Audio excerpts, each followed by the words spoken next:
A little bit different video today. It's not about tractors or jet skis or anything. As I was going along, I was like, I gotta film this stuff, so here we go. Pretty much all this year, I've been losing water in the pool about an inch a day. So I had some ideas of what I thought it might have been, but those turned out not to be correct at all.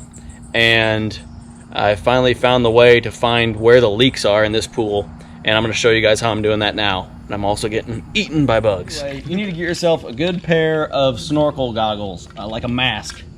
The regular goggles, like that you use to swim, don't work. I already tried that, and you can't see clear enough, and you need this wide range of vision you've got.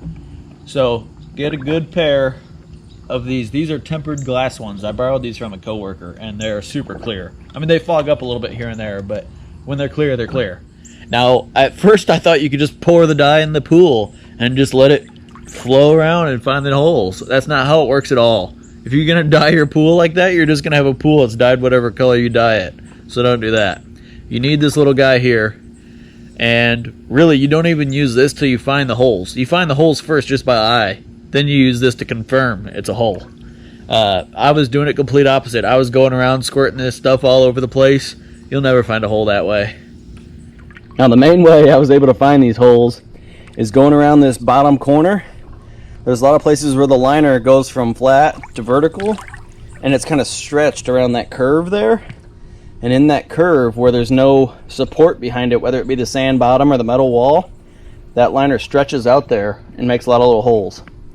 The other spot where it gets a lot of holes I'm seeing is once it goes on the vertical wall. If there's sand granules on that vertical wall and the liner is pushed against those sand granules, it makes pinholes there too. So I'm gonna start by showing you a pretty big hole and squirt some of this into it, and then I'll go around and I'll show you some smaller holes and squirt this in. You'll be able to see how you can tell if it's a hole or not. The other trick I use is weight. It's like an 8-pound weight, and it's rubber coated so it won't damage anything. And I use this along the bottom to like hold me down while I'm looking down there. So let's go.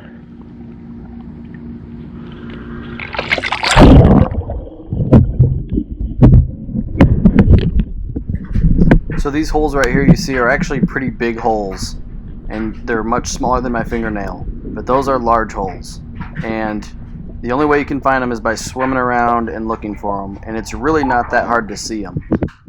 Now what's not going to work is dumping a whole bunch of dye in your pool. It's never going to find its way to this hole, I promise you.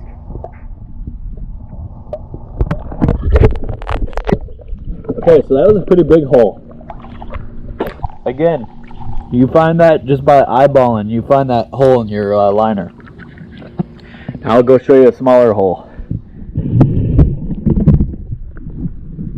Alright, here we go. You can see I'm fanning around. I'm feeling around with my finger and just looking really close with my eye. And you can kind of feel a little thing with a fingernail. And you're also brushing the other debris out of the way. And then here's the tester coming up. And you can see it's going into that little pinhole there. Fluid's just flowing right into that hole. Now look how small it is compared to my finger. It's tiny. But there goes the fluid right into the little hole.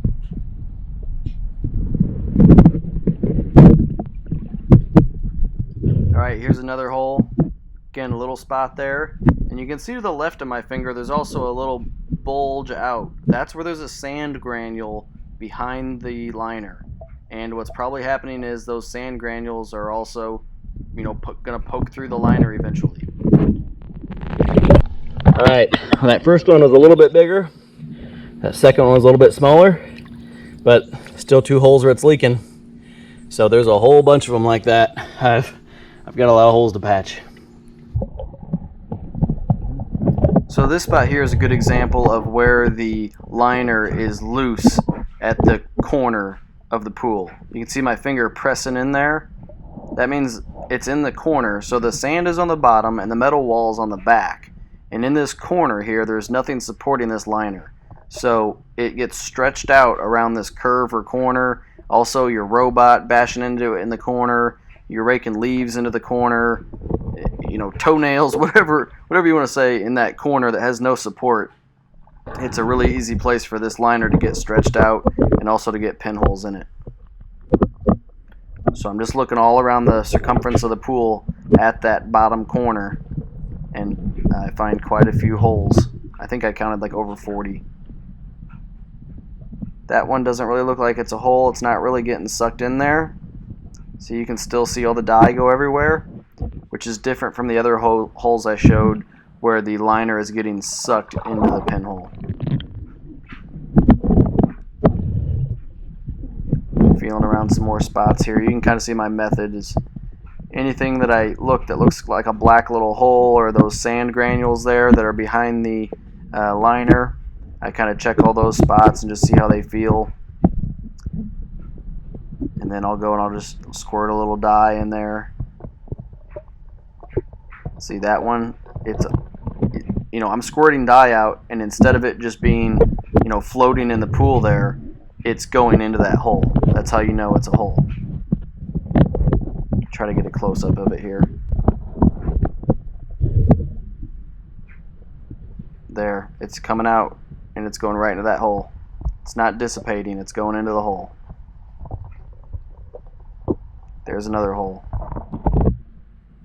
So something like that, I mean, one patch is going to be able to patch both of those holes in the same spot.